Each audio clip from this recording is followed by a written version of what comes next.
Hello, I'm Steven, And I'm Aaron. and we've just seen Lilo Lilo and and Stitch.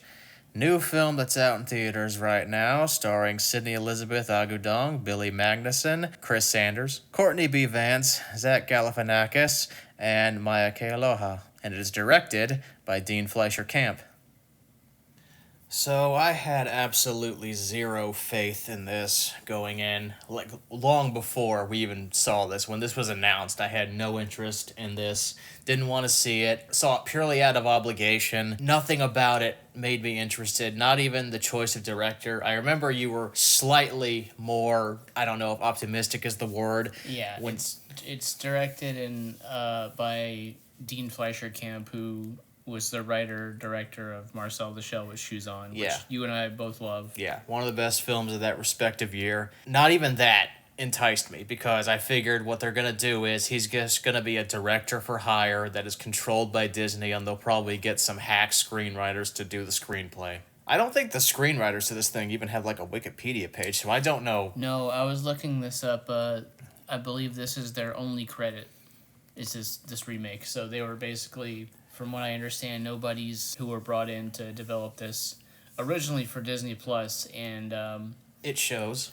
it absolutely does. As much as I was saying that it's a boneheaded decision to leave this on Disney Plus when there's hundreds of millions of dollars to be made in the theater, and that's true, it's very obvious that this was designed for at-home streaming because there's nothing like theatrical quality or high budget about this. I forgot that this was intended for Disney Plus when I went into it, and throughout the whole thing, I was thinking, this looks cheap. This looks like it was made for television. It's a lazy port of the original movie to live action that follows like much of the same beats with minor changes and big changes here and there. But even though it follows like a lot of the stuff that happens in the original movie, it doesn't really understand why those things happen or why the characters make the decisions that they do.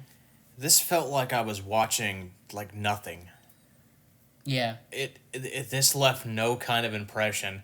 Throughout the whole thing, I was constantly frustrated by every bad decision they made, every betrayal to the original, every attempt they made to do something better just resulted in something worse. Did they even try to make it better? I don't know.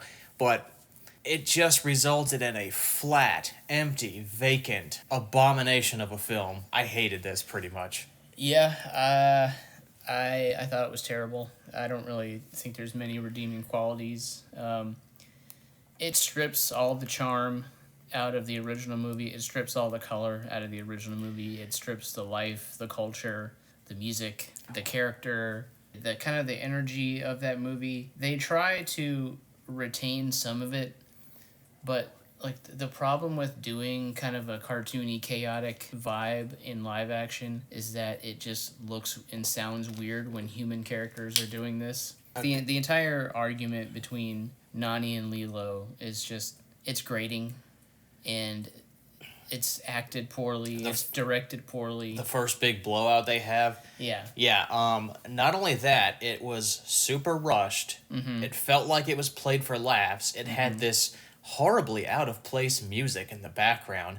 And the biggest issue with this movie is definitely the characters. We'll start with Lilo and Nani, and that they have no chemistry whatsoever. No, not at all. And that's one of my notes here is that Lilo and Nani have no chemistry at all. They do not feel like they're sisters. They do not feel like they have history. No, they feel like actors saying lines to each other. Yeah, every character in this movie feels like that. I don't know if like it's like a weird movie to bring up, but you maybe understand. But like After Sun, the main actors, Paul Mescal and Frankie Corio, they spent a lot of time together, like behind the scenes and before shooting and while shooting, to kind of develop that relationship and the bond. Yeah, create a believable bond that will show on screen. And sure enough, in that film, those two do feel like they have history. Yeah, and it works. It totally works, and they pull it off. Here, it feels like people just showing up that have never met each other, don't know anything about each other, and they're just saying lines and getting through the scene, and it doesn't work at all. I think Lilo was probably the biggest bastardization of a character I've seen in a long time because Lilo in this film has none of the eccentricity of No, the original none of character the quirks, none of the things that like make her like a stand out. just like a wonderful little weirdo. Yeah, They strip all her personality and charm away. she's indistinguishable from every other child in this movie. The Lilo of the animated film, who had like a fascination with photographing overweight people because she found them beautiful. The Lilo of Yeah. the animated film, who made voodoo dolls of her friends who betrayed her and Yeah. put them in a pickle jar. She's a crazy little girl who likes to see the good things about the kind of weird and outcast because she's kind of one herself. Yeah, she is that. She has a problem socializing. Her friends don't really like her, even though she tries to fit in. She's an odd little duck. Just everything that made her stand out, everything that gave her personality is devoid in this film. And they do things from the original movie, but there's really nothing behind them. So like she fights with a girl during the dance practice, but we don't really understand the character and the reason why she might do something like that. All the character and all the motivations and all the themes of the original are just kind of watered down or just gone completely. Nani does not feel right. I No. feel like Nani in this film is way too quick to hand Lilo over to the foster care. Well, she has kind of undergone the biggest change. I feel like they tried to make her character, for whatever reason, kind of the center of the movie and more important in the story. In a movie called Lilo and Stitch. Which is weird because she was already very important and her story was well told in the original. Yeah, Nani's a great character in the original. Yeah, because, I mean, she's trying to, like, take care of Lilo, and Lilo's trying to take care of Stitch, and their stories kind of parallel each other, where they're both really bad at their jobs, but they kind of figure out a way to make it work in the end. Mm-hmm. And here, they took her character, and they made her someone who has kind of had this situation foisted on her, and she's kind of given up her dreams to take care of Lilo. Her dream to be a marine biologist. Yeah, and that's fine. And I know a lot of people are complaining about the ending of this movie.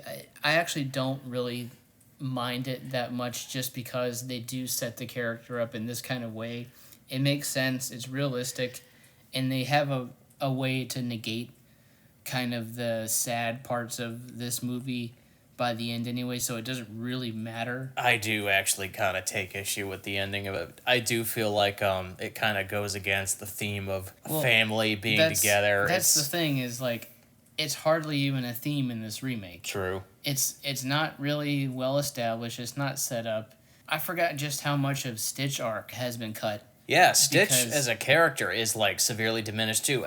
Am I wrong, or did he feel not nearly as destructive in this film as he was in the original? No, they toned it way down in the original. He's chaotic. Yeah, he's chaotic. He really is a being created for destruction, and it takes him a long time to kind of figure out what he wants and how to change for the better. But in this movie, it's just like they turn him into, pet Stitch so fast that you really lose all of the development. He domesticates fast. Yeah, there's nothing, there's no like ugly duckling. He doesn't attach himself to anything. He doesn't aspire to anything. He doesn't really have a goal in this movie. He just is kind of there causing problems. And then eventually the movie has its happy ending, but not because of any real development or progression. It's just because the script says it has to happen. Jumba and Pleakley. Okay, Jumba is probably, I think, the worst thing about this movie. He's awful. And what they did to his character. In the original, his character... First of all, he has a character. Yeah, but he kind of goes through his own progression where he's... Correct. He believes that, Stitch is this creation that he's made that is just a total failure, and he's kind of scrap him and start all over. But he starts to watch him and observe him, like a scientist would. Yes. And he sees that his creation eventually becomes something more, something, more than what he thought he was. Yeah, there are moments in the original film where Jumba actually is, like, inquisitive about maybe there is something more to this than what I designed. Like, does he have memories? What does he dream about? What does he think? Yeah, he like you said, he's inquisitive. He's thinking about very interesting things, asking really interesting questions about his creation. And like we said earlier, Stitch is very clearly going through those thoughts himself, like trying to figure out, where did I come from? Like, what's my purpose? Where do I belong? Yeah, where's my place? The ugly duckling looking for his family. Yeah, exactly. Pleakley is, I think, more unscathed in the new one, but he doesn't have, again, like the charm that the original does. No. They kind of neuter his character. And what's his name? Billy Magnuson. Yeah. He's trying, and I actually think he's good in this movie, because he's really trying, and he's trying to do something with the character, and he's bumbling about, and He's trying to create an accurate representation of Pleakley, but I feel like the script does him no services because Pleakley's little quirks are sucked out of here too, like his blatant homosexuality and his propensity for dressing in drag and his fascination with his own beauty. yeah, that's, again, it's kind of just neutered here. It's stripped away. Instead, it's just like him wearing slightly off clothing that is somewhat girly, but there's not much else to his character. Was it just me, or was watching Pleakley and Jumba in this movie, did it make you think about Harry and Marv? As soon as you started, I was thinking he's going to talk about Home Alone. Yes. Yeah, it did. All of those 90s movies that tried to cash in on Home Alone by having this duo of bumbling fools. Yeah, well, I mean, honestly, even in the original, there is a little bit of Harry and Marv energy to them, where they're kind of, watching from the shadows and trying to plan their next move and figure out what they're going to do.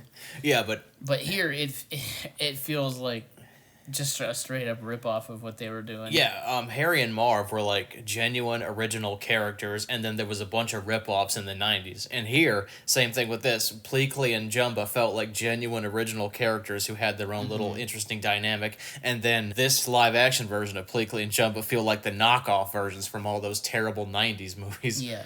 And then just the other thing about Jumba, like, he has no progression, he has no arc, he has no feelings that he develops about the situation. He's just a villain. Yeah. Doesn't he have like this last minute goal of like galactic domination or something like that? Something stupid? Control over the Galactic Federation? Yeah, he wants to take control of the Galactic Federation with his creation. That's why he wants to take him back home, I think. That has nothing to do with Jumba in the original film. Yeah, and the only reason he is in the villain role is because they have cut Captain Gantu. Yeah, which Dean Fleischer Camp has said the reason they cut out Gantu is because he didn't really translate to the screen very well, and they thought he was kind of inconsequential, and the more important part was like focusing on Lilo and Nani's dynamic and everything.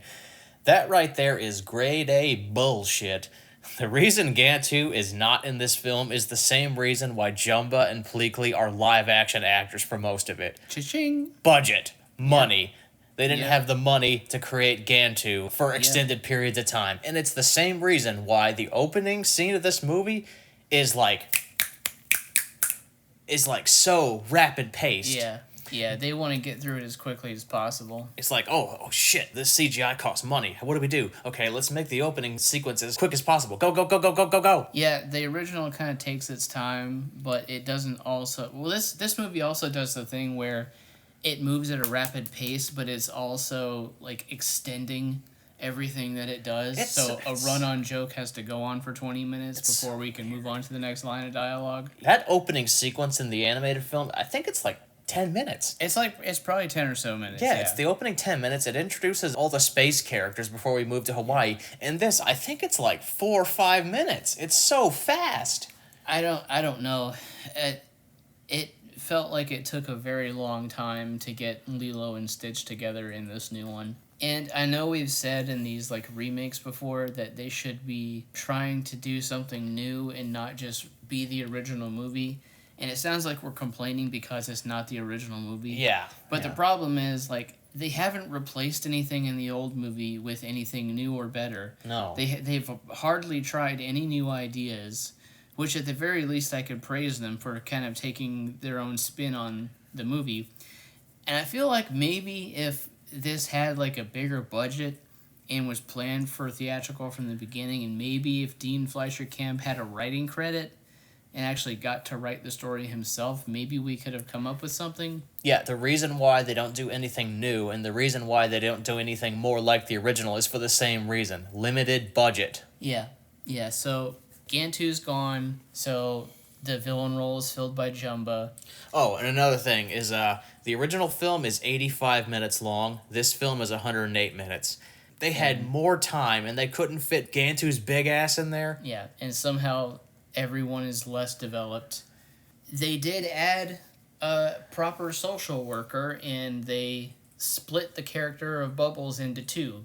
So there's CIA Bubbles, and then there's a proper social worker. Whereas in the original, we just had one character fill that role. Yes, and I feel like the only reason it was done is because they wanted to put Tia Carrere in this film in some capacity, so they created this social worker character to fill that role, and Bubbles has no character in this movie, too. Bubbles is useless. He's got no personality. Oh, yeah, we're going to be saying that a lot. Yeah, Bubbles is...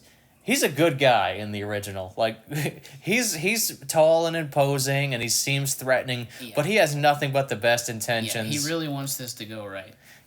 Something that's funny about the original Bubbles is that he's loquacious. He kind of talks like a Coen Brothers character. Yeah, he does. This Bubbles is so just flat and doesn't... flat and matter of fact. There's no flavor to his dialogue. No. He's not like a big guy who fills up the screen. No. He just looks like a regular dude with sunglasses on. Because tragically, Michael Clark Duncan is dead and can't play him. Yeah, I mean, Winston Duke. Oh yeah, would have been so much better. Even just getting Ving Rhames to come back and play him. Ving Rhames is old as the hills, but he could have done it. Yeah. He looks the part. He's got the voice, obviously. But man, we could have done something. We could have done anything else. Winston Duke would have ate that role up. Yeah. Did you have an additional point to make about the social worker that you were going someplace with? No, just that, we're taking things away and then we're adding things that don't need to be there. Yeah, they could have done what the original did and just had that character be one person. Instead, they split him into two. Overcomplicating it, and then they try to give Bubbles a plot line where he's CIA for the whole movie and he's tracking, like, alien movement and stuff like that, which it doesn't make any sense. David is an extra. Yeah, David has nothing to do in the new one. His relationship to the family and Nani is not explored at all. Yeah, David he's a small supporting character in the original, but he is significant, and there's a lot of stuff in the original film that feels relatable, and David is one of those things. He's that cool guy at work. Mm-hmm. I like his laid-back attitude and his just chilled manner of speaking. Oh, man. Yeah. The David in this movie is just like, he's wood. He plays a plank. Yeah, he doesn't do anything. Like, the romantic interest between him and Nani is not really all that explored. Was he even present in the surfing scene?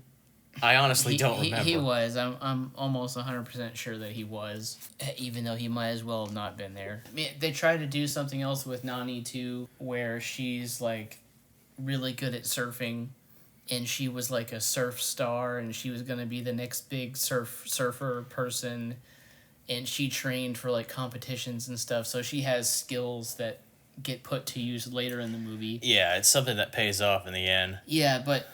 Again, it's rushed through so quickly, and the emotional weight is not really there because we don't care about anything that's happening. We don't care about anyone in the movie. Everything is so dumbed down. At the beginning of the original film, there's a line of dialogue where Stitch, his spaceship is like plummeting to Earth, and they think he's going to crash into the ocean and drown.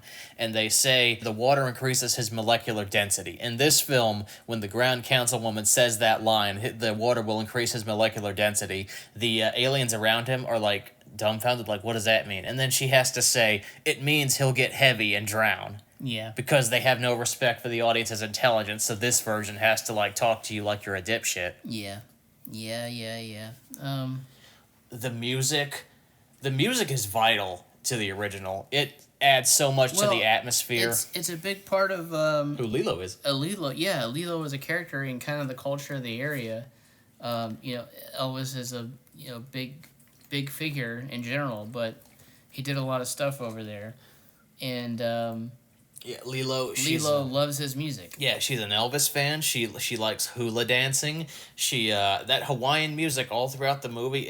It plays so much into making you feel immersed in the setting. Yeah. Here it feels so tacked on. Yeah. And- Well, I mean, there's barely any Elvis at all. Oh yeah, you barely There's, like- even realize he's there. There's one Elvis song, I think. I don't even know if Lilo mentions him by name in this film, I don't think she does. outside of recreating the famous record player scene. Which gets no reaction in this movie Yeah. for whatever reason, because I think she's arguing with somebody else in the scene while it's happening. And it's like, I think she's on the phone. or hello, something. like there's a little alien creature who's blasting Elvis music out of his mouth right now. Like, Yeah. why aren't we paying attention to this? Yeah, somehow he's transferring the music through his claw out of his vocal And- cords. Again, they've just convoluted the story. So even the way that Lilo and Stitch are brought together is overcomplicated in the new one. In the original, she prays after she sees what she thinks is a falling star to bring her a best friend, someone Yeah. who won't go away. Yeah. So what does Nani do? She takes her to the The pet store. the pet store the very next day. In here, it's like Nani's off doing her own thing, and Lilo's just wandering the town, and she just happens to walk into the pet store because she likes to feed the dogs candy Yeah. and give them diarrhea. Yeah. So in the original one, it was Nani actively trying to do something for her sister. Which, is development. It creates an interesting character. It gets into her kind of headspace, trying to take care of this little girl and what it's like. Gone. Replaced with nothing. Everything of substance in the original is just gone. Yeah. The visuals are very inconsistent.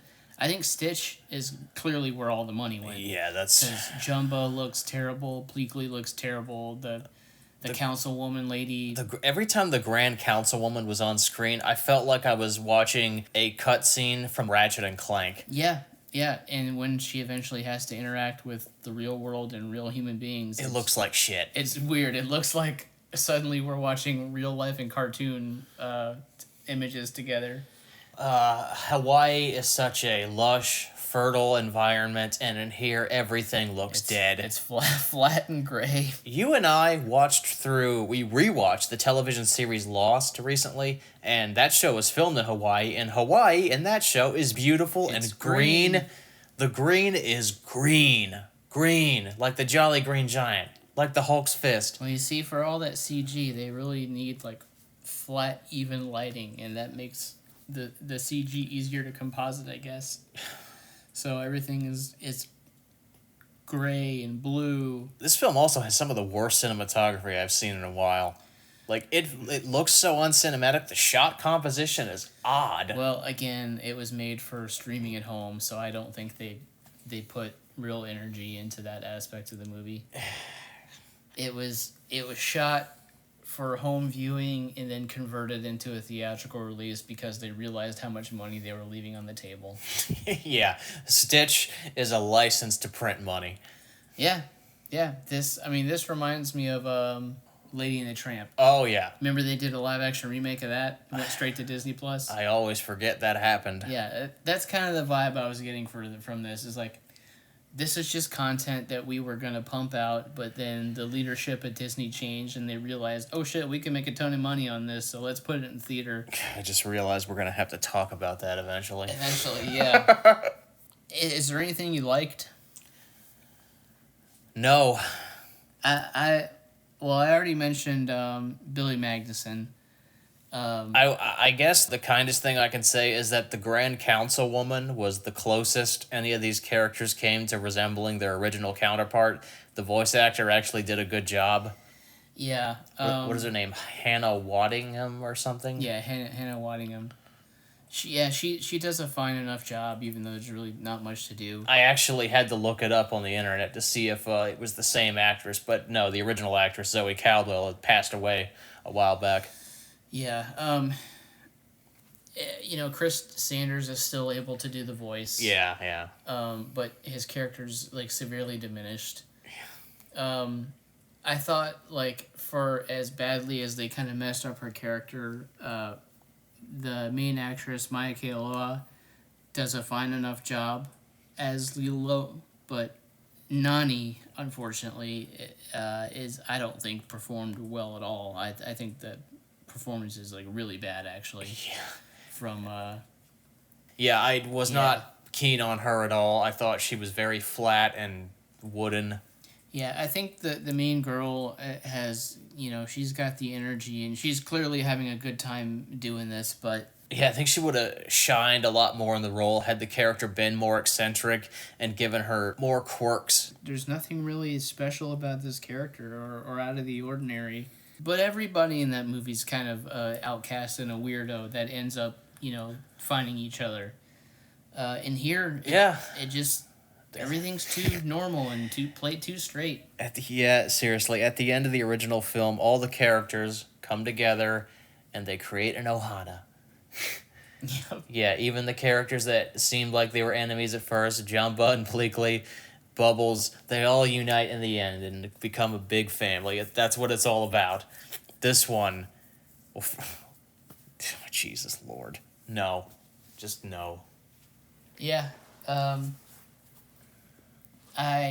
had a little bit of tiny hope, like I said, just because of the director. But it's very clear that he should have been given writing duties as well. I feel like he could have done something, or he would have at least had a respect for the material that these other hacks they brought in don't.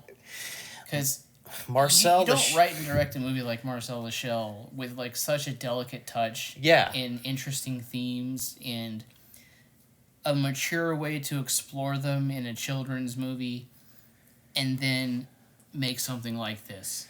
Yeah, Marcel the Shell with shoes on, that thing made me weep. This, dry as a desert. Yeah, it feels like they're made by completely different people. And after we watched this remake, we had to watch the original for a palate cleanser and also to refresh our memories. And I got misty-eyed several times watching the original. Yeah, it's a delightful little movie. It's one of Disney's best animated efforts, and it's a shame that it's turned into such a soulless cash grab that everyone's going to eat up just because of what's on the title. Yeah. I can't wait for the sequel where they try to bring in Dr. Hamsterville. Oh, dude. That was the other thing I was thinking is this is absolutely going to get a sequel. It's going to happen. Because it made money. It's going to make so much money. It's already making money, but... And it just doesn't deserve it. Hopefully with a sequel... More money. A little time will have passed. They will have given this a bigger budget to actually, flesh out its characters and respect the original kind of world that was created. And maybe... we'll get some writers that can tell an original story with these characters and find something for them to do. Because this ain't it. Yeah, this ain't it, Chief, as the saying goes. A few days ago, you and I were in a convenience store, and I found a can of Spam. And it had Lilo and Stitch on the can. And then you and I were joking that they probably have Stitch eating Spam in the movie, like the whole can. And, he doesn't eat the Spam, but sure enough, there were 2 cans of Spam stacked right on top of each other, pointed directly at the camera. They couldn't even do, like, a gag with the product or, have Stitch do something funny with it. It's just product placement. Spam, of all things. Spam. Of all the products in the world, Spam. Which I actually enjoy. So, what is your final number grade on a scale of 1 to 10? A 3. I thought this was terrible. I went in with a little bit of hope, but really no expectations because of what I had seen of it so far. And it let me down pretty much immediately. That the intro to this movie is so abysmal. and it doesn't get much better from there. I think the little girl's trying, but she has no writing to back her up.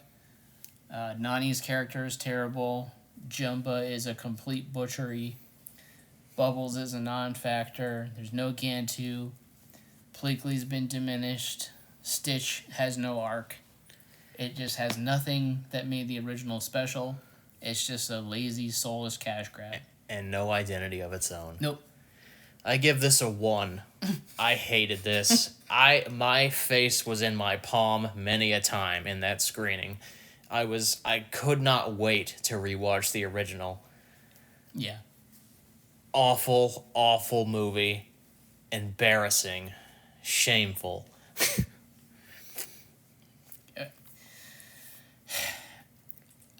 We were just talking. What was like the last remake we watched? Snow White. Yeah, I think so. No, oh no, Dumbo technically because. Oh, yeah. Yeah, when we were just like, man, how much longer can this go on? You know. They I guess paused production on their Tangled movie. And then there was like talks of them doing Bambi. But the products have been so bad. But this is going to make so much money that they're going to take the wrong lesson. That Moana movie has to be stopped. Dude, like The Rock needs to be humbled. I just don't know how they could keep putting out stuff like this and it'd be acceptable. No, it's like the magic is dead. They need to find it again. I think they will one day, but it's going to take a long-ass time. Yeah, the second Renaissance is coming at some point. It has to. And hopefully it'll include some 2D animation. So that's Lilo and Stitch. Don't see it.